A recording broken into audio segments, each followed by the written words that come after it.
need this. You've done things, Milo. You killed people. We can make that go away. The ones on the boat, they're thugs, guns for hire. I can make that go away. You don't understand. I do understand. Please, have I ever denied you anything? Have I ever said no? Have I always given you the money? I can't control it! What, so you get to live and I get to die, is that it?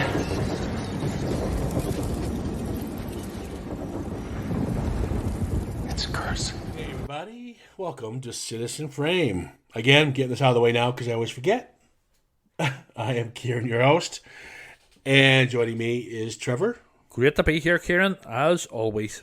All right. Of course it is. It's a pleasure always working with me. Absolutely. You know what I mean? It's a constant delight. It's the reason I get up in the mornings. Yeah. There's no sarcastic tone whatsoever in that. We're here to go back into Marvel. And I've got a question for our viewers or listeners out there about Marvel.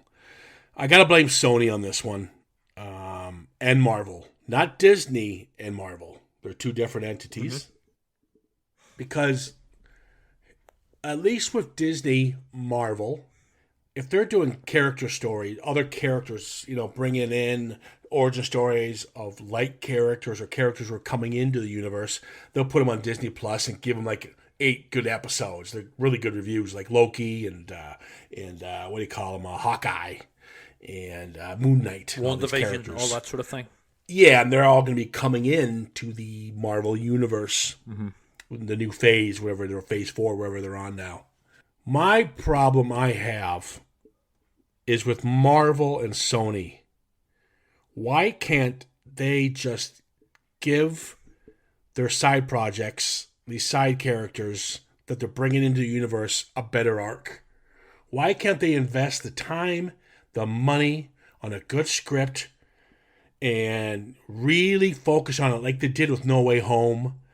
Because I'm going to tell you now, the spin-offs that Marvel Sony have done, which is Venom and the one we're about to talk about today, Morbius, I don't think they're given the attention that the films I just mentioned and the programs I just mentioned, they're due. I don't think they give them anything to really work with. I think they rush them to get them out, yes, plant the seed, and then get them to the next phase. Yeah, it's my personal feelings, which I've discussed on the podcast about Disney Marvel, is that it's pure overkill. It's just like there seems to be a new release every week. If it's not a TV series, then it's a film, and it's just. Do you remember we were kids? You used to wait at least a few years for a Star Wars film, if we were lucky, but then when it did happen, it was a huge event. This is it's factory filmmaking and it's pure overkill. I'm not saying some of it's not good, by the way. I'm just saying it's just a complete onslaught of it, and it's pure consumerism, and it's too much. I think the problem is we had this discussion before with Marvel, and you and I are in the different edge of the spectrum. I respect and love Marvel. I like Sony. I like the films they do. I like what Sony are doing, by the way, more than Marvel. You and I are on a different page. Edge of the page there. But no, my question is, what I don't understand is the inconsistency when they could come out with Guardians, they come out with Spider-Man No Way Home, and they gave us this. Because now Morbius is getting just destroyed. Yes. When it comes to what reviewers are saying. I mean, it is now it's not the train wreck. I'll stick up for it a little bit. I'm going to stick up for it a little bit as well. However, I can clearly see why fans would be agitated. This should have been dealt a lot smarter script. It should have been really given us a much better art. Well, I think I can point out the problems with it. Yeah, I know what it is. I've watched this film twice, and then I watched it the third time. The third time I always kind of flash through it to kind of take some more notes. Mm-hmm. But it pisses me off because at the end of the day, this character is going to be a huge in the Marvel universe. Now, I don't know if it's a Sinister Six. I don't understand the Sinister Six. But I'll give you an example. We got Blade coming out. A new Blade, a whole built refranchise. Now, please, Morbius and Marvel gurus, I could be wrong, but I'm pretty confident when I say this. Morbius, in the comics at least, is the reason Blade became Blade. Mm-hmm. Morbius caused Blade to transition. So that's a pretty big Character arc, story arc that you're about to develop, and you couldn't give us something a little better than what we got in this film. Now, Morbius was invented in 1971. He's obviously the Dr. Jekyll, Mr. Hyde kind of story. He's not a bad guy, but he's not a good guy. An anti-hero. Yeah, he's the anti-hero, which you get in pretty much every superhero is pretty much that. Well, the good ones anyway. Let's get this out of the way now. I will say this. I like Jared Leto for the most part. I think he's a fun actor. I think he's willing to take chances. Requiem for a Dream is, although he's not a standout performance in it, there's better performers in it, but he's pretty solid in it. However, that is an amazing film. Heavy, bleak stuff. But yeah, I although a lot of people will remember him for his version of the Joker in the Suicide Squad, the first version of Suicide Squad. I think he's pretty good in general terms. He's not, but he's not sort of, he's not one of the greatest actors, we've ever seen. But, for me, I always remember him from Requiem for a Dream, which is a powerful, powerful film. Okay. So everyone go see Requiem for a Dream. No, what I'm saying is I don't think Jared Leto was right for this part. And I like the guy. I just feel the whole Jekyll and Hyde did not work. Yeah. In Leto. Now, the problem with this was a direction. You got a pretty solid director behind the lens here. Mm-hmm. Or is it bad casting? I don't know. I just felt... Who would you have cast as Morbius? I'll give you an example. To me, Morbius should have been played... No, I'm not saying the same actor, but an actor of his gravitas, like Willem Dafoe did when he played the Goblin. Yes. When he played... That was a great persona of good and evil in one man. Mm-hmm. I just didn't see it in Jared Leto's performance. No. But let's talk about the intro here. There's no major conflict for the character. No personal conflict. I disagree. I think there is. Well, no, there's a pretty big conflict. But he doesn't really... Yes, I know there is, of course, but he doesn't really portray it well enough. Yes, exactly. And that's my point. When you're... I'll tell you what. I'll tell you this right now, and let's get this out of the way because I know you're going to fucking go nuts in about 2 seconds. Trevor, I'll tell you right now, Matt Smith's performance steals this movie. Who's Matt Smith? I've never heard of him. I'm only joking. Yeah. I love Matt Smith, not just because he played the 11th Doctor, my favourite Doctor of them all, including the classic series Doctors, but I just think all round he is a brilliant and very versatile actor, and also he comes across as a really nice guy in real life too. Yeah, well, I never seen it. He's always been kind of cameo guy in Terminator and all this other stuff. And this is the first time I've really seen him act, to be honest with you. He's done crap, which is like Last Stop and Soho, whatever. That was a horrible Last film. Night in Soho? Yeah, horrible I didn't film. think... I wouldn't say it was horrible, but it wasn't good. It wasn't that good. It was all right. When you have him, and then you've got Gerard Harris... Mm-hmm. And you had Leto. Let's jump. I'm kind of going all over the place. Let's just jump into you're it. fine. Yeah. In the beginning, you had me this beautiful shot at the beginning of this film. They're in Costa Rica, and you fall on this chopper, and then you cut away from the chopper, and then we go down. We're in a waterfall, and we go down the waterfall. We're in the caves, and then we come around, and then we see the chopper landing. It's a nice little one shot, kind of giving you the lay of the land. Mm-hmm. And then Jared Leto comes out and he's cut his hand, and he puts his hand out, and all these bats, vampire bats, start coming. And then it says, boom, 23 years earlier. Mm-hmm. What? Yeah, there is a bit of a playing with, the sort of time frames. It does jump about a bit. No, but 23 years earlier? Yeah. So he's in his mid-30s, this character. This is not him at this point in Costa Rica. Oh, yes. 23 year, yes, I know. My point is that when he's, he puts his hand out and these bats start coming, right? Yes.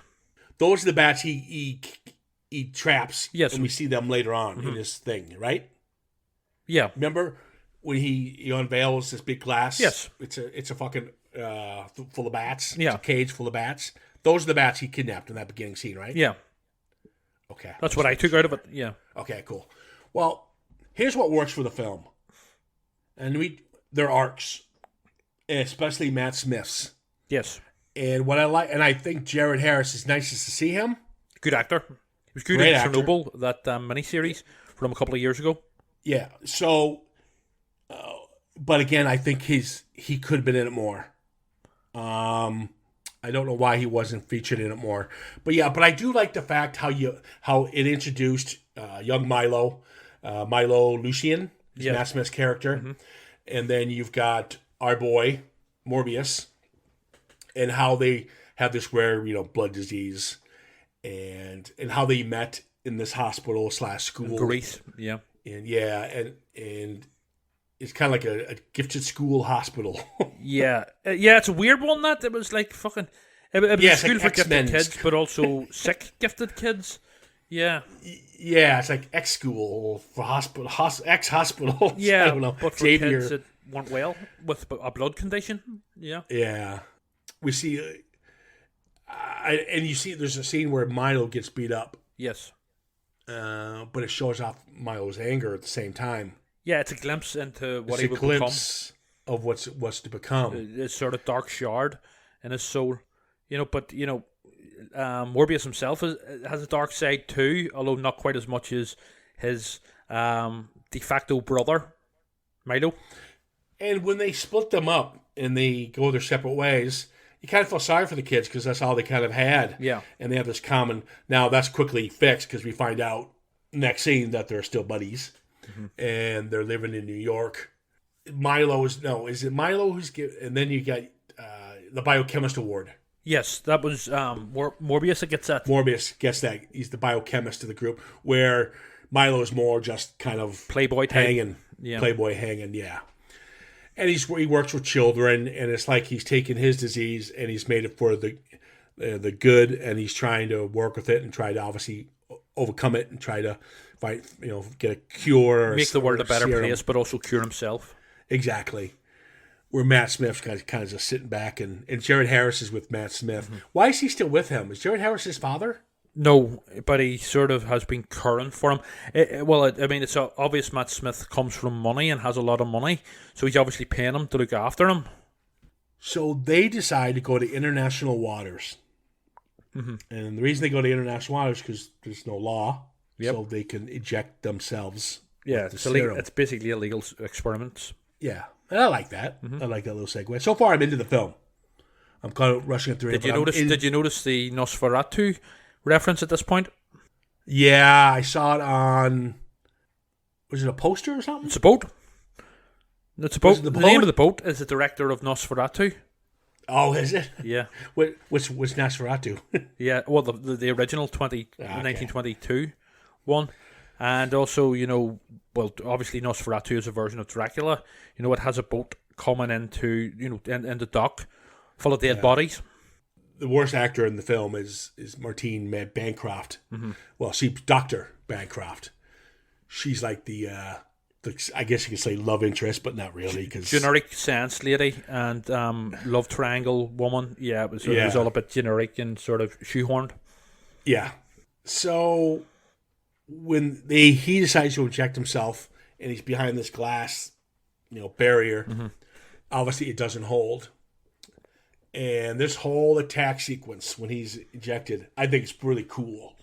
I shall beg to differ there, Ciaran. Yes, it's well realised, but I would have overall in this film I would have much preferred them to use practical effects throughout. Yes, we wouldn't have got as much sort of whizzing about and cool stuff and all that there, but it would have been more realistic, and there should have been more gore, like proper gore. They should have went full Blade with this, like proper Blade. The way. Well, they're not going R. They're not going R with Blade either. Wait, yeah, well, that's fucking disappointing. So That's no, what- I didn't mind it. I'm gonna tell you now, and I thought it was pretty gory. And when he attacks them all and he takes them all out, I think it was clever. I like the way he breaks through the glass, Yes. and I do like it has that what do you kind of call it, that Like residue. the trail he leaves as he moves about. I thought it was fun. I hear what you're saying. In the days I grew up, when I'm watching the '79 Dracula, my favorite Yes. one with Frank Langella, and the Howling and the Thing, you want practical. I agree with that, but we're not going to get it this day and age. Well, that's What we disappointing are- to me. Well, what we are going to the only time I think practical would have worked better is when he starts like turning. Yes. Or he's turned, but he's not doing any movement. He's just looking at you. That could have been real effects. We don't need CGI for him to look at. I us. ain't going to tell you what works. The only time I appreciated the CGI in this film, and I'm a bit of a sort of, let's just say I'm wary of CGI in general, but I do think it works where he goes from being really, really sort of unhealthily skinny, and then whenever he takes a serum and he becomes, badass vampire, he's then built like a brick shit house, He's buff basically, and he's all bulked up. I think there's obviously a bit of CGI going on there. Either way, maybe both ways. I think it really works there. I feel that the first 27 minutes of this film, Yes. this is all the way, because after he takes them all out, he's the one who even calls the Mayday. Of course, he's got to inject himself to keep himself, Yeah, every 4 hours or whatever it every is. 4 hours. Yeah, he's got to maintain himself. So I like the fact that he's taking accountability here and calls the Mayday. That's it. That's the first 27 minutes, give or take a couple minutes of the film. You had me all in. I'm excited. Cool. Let's do it. This is where it starts to Yeah. The first 27 minutes of the film save it. For me not giving this the figure. Well, I don't know. I mean, I think there's some good stuff after that and some better stuff than the start. Well, it certainly isn't Agent Stroud and Rodriguez. Yeah. These two fucking idiots. I like Rodriguez. Oh, he's like the smart ass of the group. He's a comedy sidekick. I didn't like it at all. Hey, look, you should have got a cool veteran cop to play this role. Get rid of these two idiots. I thought they were all right. They weren't amazing, but I did like Rodriguez. Yeah, I don't know. Luckily they're not in it too much to destroy it. Yeah. Comedy set. Well, Rodriguez was anyway. Yeah. Well, I guess your and I's opinion of what's comedy and what's not just way differs. I did like his droll delivery of the lines, about stuff about vampires and stuff, and I did laugh when he brought the holy water into the interview with Morbius. Anyway. Yeah, no, I just didn't work for me. I thought you had such a good dark first 27 minutes, seeing these kids and what they have to deal with when they're younger, them having to be split up, and then one is trying to work to find some kind of cure for this, and the other one's dealing it with alcoholism and yada yada yada. Yeah. I like that dark tone. Once you put in these two dipshits, you kind of went in a different direction. But again, Marvel does that. Sometimes they don't know what genre they want to be. They're kind of all over the place. Yeah, this wasn't horror, and it was superhero. The way, even the fact that Morbius is whizzing about with that residue, which does look sort of mildly cool in a sort of CGI cool. superhero way. Yes, but not in a horror way. Yes, I'll give it to it in a superhero way, but not in not what I was looking for a vampire film ultimately. So I do like the scene where he's testing out the serum a bit. He's got a drink. He's got artificial blood he uses to keep himself, because he's not going to kill anybody. He's not going to go through what he went through on the boat. Yes. So he's got this artificial blood. Here's the problem I have with this. This is where I had a problem with Jared Leto, and not his fault. Something got edited. This movie was chopped. It was It's chopped. got- Apparently, I've read up on it, and Yeah, apparently there was a lot of editing done. There's got to be a scene here where he has to deal with all those people he just killed. We don't get that really. We get a quick segue. He doesn't deal quick with it. cut. Yeah. There's no dealing with it. Oh, it's okay. I made artificial blood. I don't have to kill people anymore. Well, let me see you deal with the people you just slaughtered. And it would lend weight to his character. Exactly. Matt Smith does it. We get it from him. But I don't think. But again, Matt Smith's got good dialogue. He's got a better character arc. I think He's a better actor. Well, no, I'm not going to say that. Jared Leto's a good actor. That's not fair. He's all right. Oh, come on. He's gotten the Oscar. He's a good actor. But I think it's the material that's been given for him, or something's been cut. I think it's a bit of both. Well, I'll agree with the editing part, but I'm not going to agree with his acting. No, I mean, I'm not saying he can't act. He can, but I definitely think Matt Smith is a better and more watchable actor. And that's not just because I'm a doctor. It really isn't. Like I'm just genuinely believe Matt Smith is the real deal. But I've nothing against Leto, by the way. Yeah, well, you clearly think he's a shitty actor. That's what I heard. Did anyone else hear that? Everybody? I do not, and I actually quite like a lot of. Don't say Requiem for a Dream. Don't say Requiem for a Dream. Oh, you know what performance of his I did not hate. I mean, I've seen better versions of it. I didn't really have a problem with his Joker. However, Suicide Squad, where he's the Joker in it is so shit. He's the best thing. But again, that's not his fault. That's my point. He is the best character in it. Yeah, and I think he works with the material he's given. Yeah, 100%. All actors do. But I just don't know. There has to be. You can't slaughter all these innocent people and then, I got artificial blood. Well, give us 5 minutes of you feeling like shit. It's a very short film for a Marvel film as well. Marvel, Sony, whatever it is. It's obviously being edited, and it was shot during COVID as well, apparently. So I think there's other issues there, with it's actual, the making of it. But it's only like an hour and 45 minutes, and usually you get at least 2 hours for these types of films, especially the first in a series. That's what I'm talking about. Venom's only 90 minutes. Yes, that's right. Yeah. Why are you giving these two big villains, technically, that you're going to give into the Marvel Universe and give them these scripts, this lazy... I don't get it. Yeah. It had me in the first 27 minutes. There's a nice scene with both actors where Milo confronts Michael. That's Morbius. What's it called? Morbius, how he realizes what he's doing. Yes. And he's like, so you're this ultimate. You can walk. And he goes, yeah, but this is not ready. He's telling him that this is not what it looks like. Yes, I can walk. Turn you into a monster. But it'll turn you into a monster. But Matt's okay. He's like, there's a great line where Matt gives a great. You can see all he says is, "So you get to live and I get to die." Yep. And right there, that one line sums up Matt's character. Yes, and it's a great, it's a proper writing of a villain in that he actually, you can, to a certain extent, you can sort of empathize with his reasons for becoming a villain. Yeah. There's a scene where the long hallway and the lights are flickering. Yes, with the nurse. Yeah. And I had throwbacks to Legion, Exorcist 3. Yeah. We'll get to nurse that. in the corridor. Yeah. But what sucks, I just thought, oh, this is going to be good. We got vampires, now we got two, technically. We're like, ooh, what's going to happen? Nothing really happened. This is where they kind of lose me. It could have been scarier. Yes. You got to give me, and not only that, scary. The actual killing of the nurse is done in a long shot, but that's done so you don't realize that it's not actually Morbius, because they're trying to trick you into believing that it's Morbius when it's not really. It's Lucian. No, I knew.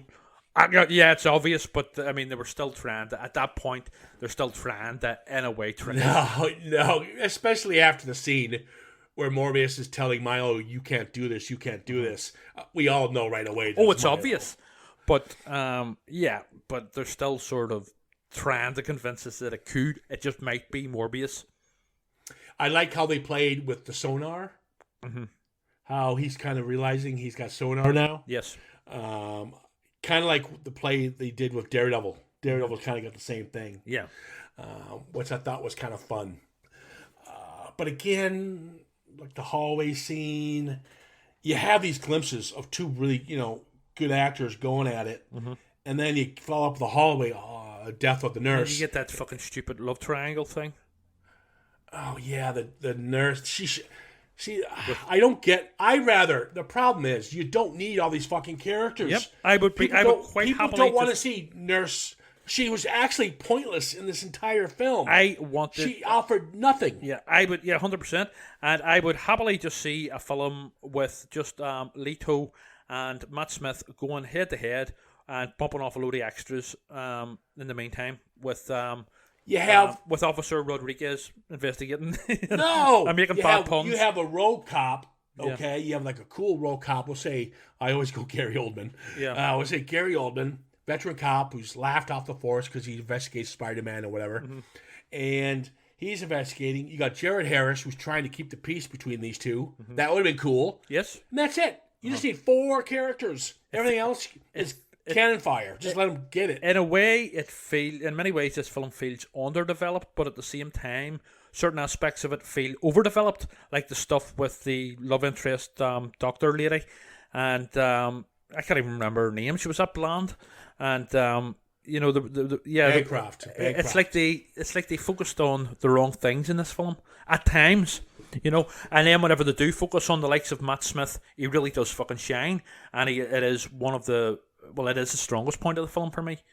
It's just sad because there's so much potential with this, and I did see a certain sort of Blade vibe that they were going with. I love the score, by the way, and it did have it was. Oh, the score was awesome. Yeah, and there was even a Blade Runner feel about it. With the city at night and stuff. Yeah, neon lit and all that sort of thing. Always raining. So there was so much potential there, and they had all the ingredients. They had a great cast. Well, the 2 great leads anyway, and the Jared Harris as in the support. So it had everything going for it, and it's just so sad that it's been a wasted opportunity. And I loved, again, all they even have Michael Keaton at the end, which was completely wasted. Yeah. You have Morbius and Milo. Morbius ends up getting blamed for everything, so he's in prison, and Milo goes to visit him. To be fair, he did fucking kill a load of fucking Russian gangsters on a boat. It was just a great scene. Yeah. Because again, when these two are talking, what their plans are, you can't do this, but whatever. Yeah, it's good dialogue. 100%, and I would say as well, the scene, and when he goes to visit him, yes, and it gives us that Kaiser Sose moment. Yes, I fucking loved it. Yeah, 100%, and I would say that's when Morbius he left his cane in there. Yeah. And then you see him walking out of the prison as he's not limping. Yes. It's so cool. Yes. And I would say as well, although I did say that Matt Smith steals the show, he does indeed over Leto, but at the same time, whenever they're together on the screen, it's brilliant. Yeah. They have a great dynamic. Well, that's the problem here, because when Jared Leto is by himself, he's not given much to work with, and then if he is given to somebody, he's given that stupid fucking nurse. Yes. So he's not, but when he's with Matt Smith, boom, you got 2 actors here. Yeah. Or Jared Harris, Yeah. And the spark off each other, great. Even the early scenes before the 2 of them become vampires, in the park, and I don't mean it's whenever they're kids, when he goes to visit them and they're walking about the town, there's a believable bond between the 2 of them. Yeah, and they look so frail, and yes, they look, the 2 of them do, and there's a tragedy about them because they're both Dan and they look like they're Dan, and it's believable. It's so funny you bring that scene up when they're like the scene when he goes to get him. We need to get you out for a walk. Yes, and this is before this all went down, and they're walking down a busy street in New York. Uh-huh. It reminded me of the exact same shot with Midnight Cowboy. Yes, mm-hmm. With John Voight and Dustin Hoffman, mm-hmm. and obviously Hoffman's dying. Yes, and they're just walking down the street. It had that. It's probably intentional. Yeah, it could be because it very, very reminiscent of it. Mm-hmm. Now they have this big chase scene where he escapes the prison. That's quite a good scene. It's a cool scene, and I love the fact where he has nowhere to go. Mm-hmm. He figures out he could take what's the current from the subway. Yeah, the train. Yeah, the train. Yeah, and then he jumps in front of it, mm-hmm. and the current from the he is guiding him down the tunnel. See, CGI. I can accept CGI in scenes like that. I fucking hate CGI blood. I have to admit. CGI blood is so fucking fake and it's so obvious, but stuff like that where he's flying in front of the train and there's other times it can work as well, but see, whenever it comes to like creature effects and blood, I fucking hate CGI. It's just lazy. It's not lazy. It's just It's shit looking, and it is. It's over now. Yeah. We practical's gone. You just can't. It's unbelievable. I mean, unbelievable in the sense that I do not buy that that's blood. That's a fucking nerd fucking creating that on a computer screen. Yeah, nothing beats corn syrup. No, yes, but at least it's real corn.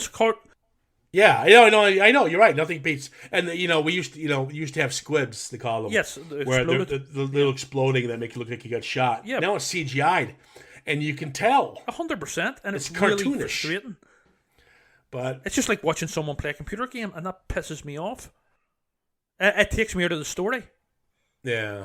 There's a scene that could have worked too, where you could have give him, again, Jared Leto. I know he's the nice guy, but we need some killing from him, I think. Yes. I know we killed those guys, but technically they were bad guys. Yeah, again, it would lend his character more weight, and it would give him more of a conflict. Whereas, it's more of the whole Jekyll and Hyde thing. Oh, am I a bad guy? Am I a killer? I don't want to be a killer.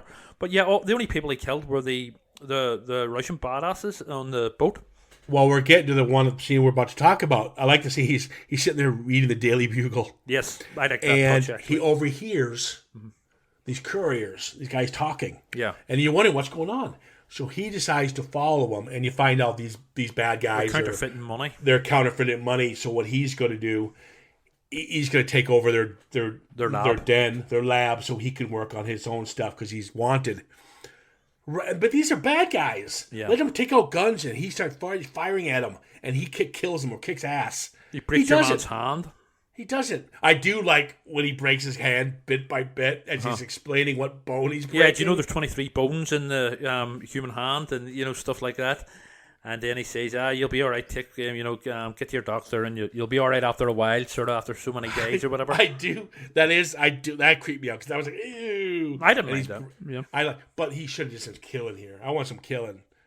Make these guys bad guys. Don't make them counterfeiters. Make them drug dealers and have whores or something. If they hadn't went for the hard X or 18 certificate, they're not going to go X. Well, 18, whatever it is in America, I don't know. Over the UK, it's an 18. X is porn. Right, okay, fair enough. I didn't know. I was just going well, no, sorry, in the UK, before the 18 certificates and stuff, I know, and 18 was an X as well. But yes, so basically, if they had went for the hard 18 certificate, you would have got that. It would have had actually, those guys, the counterfeit guys, would have actually been proper fucking badasses, believable sort of villain, sort of gangster types, criminals.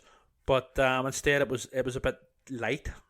What we did get, he broke one of their hands. Well, so fucking what, it was pretty good. It was a good. Yes, it was a good. It was a good hand break, to be fair. But there should have been like a proper shootout or something. So they weren't very good fucking criminals. They weren't very. They were very comic scary. book. Yeah, very comic book. 50s. Well, they were easy beaten as well. Yeah, I wanted something more. Yeah, they weren't very threatening. Yeah. So the big fight sequence with Milo and himself is very boring, to be honest with you. I wanted more drama because the best part of this film was when these two were at it as humans, technically. Having words about one wants to do it for this purpose, one wants to do it for this purpose, and that was more threatening and more. That was more of a pot boiler. It was more of it was the real meat of the sandwich. Yeah, it was more of the pot. It was a pot boiler because you knew something could give any moment. This fight sequence should have had that. Yes, there should have been more dialogue driven than more emotion. Them just fighting. They're essentially two brothers trying to kill each other, so there should have been much more emotional weight to that. Instead, it was just special effects, jumping about and fucking whizzing about bats and flying about and all. And it was just a bit generic. So he kills him, right? Yeah. The anti-serum kills him. Yes. Okay. And the nurse, she's alive then? She's one of them now? Yeah, that's what's suggested at the end. Oh, fucking hell. Yeah, so she'll be popping up in the sequel. Oh, God. Yeah, I mean, the more we talk about this, actually, the more it pisses me off. I was going to give it a bit of a... But I think the more you analyse it, the more it frustrates you. Because I'm going to give it a... Not a like, not a thumbs up, but more of a sort of... It's alright, nowhere near as bad as being made out. But yeah, it's big time wasted opportunity. I mean, like, you had... They had the cast. And then you had Michael Keaton. You're like, Yeah. yes. Vulture. Like, you see my Michael Keaton. He's back. Then you find out he's in jail. He's being transferred. He's playing Adrian Toomes, as we know. The Vulcan. And Vulture. Is it Vulcan or Vulcan? Wow, Vulture. Vulture. I almost screwed these up. He's transferred, but it But appears... he's transferred because right now it's taken during the big fight sequence that's happening in No Way Home. Yes. So he came from a parallel universe. So he's transferred. Yeah. And he ends up getting released in this new universe. Yes. And there's 2 post-credit scenes. Like you did. Yes. Yes. And Yeah. then there's a scene with Morbius. Yes. He's in the middle of nowhere. And you see the strong wind coming. It's like a cornfield or a desert. I can't remember. And It's a shore, I think, like a shoreline. Yeah, or a and desert then or something. Yeah. it's he lands, and he says, "Hey, let's team up, or let's go get the Spider-Man or whatever it is." And I just thought, I don't know. This movie's got so much going for it, but it's got so much not going. I'll tell you one thing. I will say this now. The blow it, there's no sense in beating around the bush. What could have been something very special, and indeed, the blowing it. I'll tell you what. But Bob, I will say this. This is 300 times better than Venom. Yeah, I didn't like Venom either. I thought Venom it was fucking horrible, stupid. and Yeah. Venom got a lot better reviews than this did, and that's not fair. Venom was irritating, just. I mean, the first 27, 30 minutes of this film make it, and then you pepper in some good dialogue with Matt Smith Yeah. and with Jared Leto. That makes it. I am And sick some- of vampires being done for fucking children. Like this was done. This is obviously done and toned down because of that. You're gonna give us vampires, bloodsuckers, and all that sort of thing. Give us some fucking. No, you're not getting it though. It's hard. No, it's not. It's not. This is still Marvel superheroes. Yes, I understand that. I get that, but they should have went down the horror route for something different. You have for to the get superheroes. away. You have to get away out of the mindset of Dracula and Gary Oldman's Dracula and Boris Karloff. You have to, not Boris Karloff, Bela Lugosi. Yes. You have to get rid of that image. That's just not what this is about. But yes, I understand that. I understand that. But what my point is, it would have been a different type of superhero film if they had have given us a horror film, or at least something like Blade, the original Blade. Well, this plays a lot like Blade. I don't know why you're saying that, because this plays a lot like the original Blade. Clearly for adults, while the first one, this is toned down for like a teenage audience.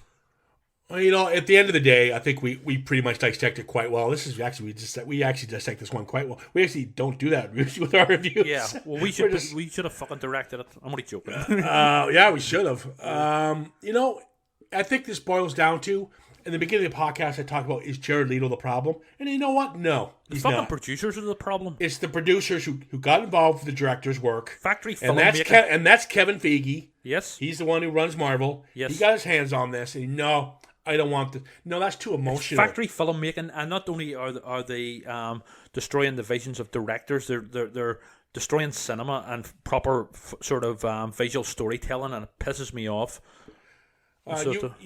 You're very anti-Marvel. No, I'm not. No, I am not. I am anti. I understand. I understand what you're saying, but I'm not. I'm not anti Marvel. I am anti factory filmmaking, and these big production companies, like they did, have clearly done with so many films, including this one, Morbius, is stick their big on. Well, that's my problem, because most Marvel films, especially their mainstream core, like the Captain Americas, the Thors, the Spider-Mans, they get this A-list, everything's done to the T.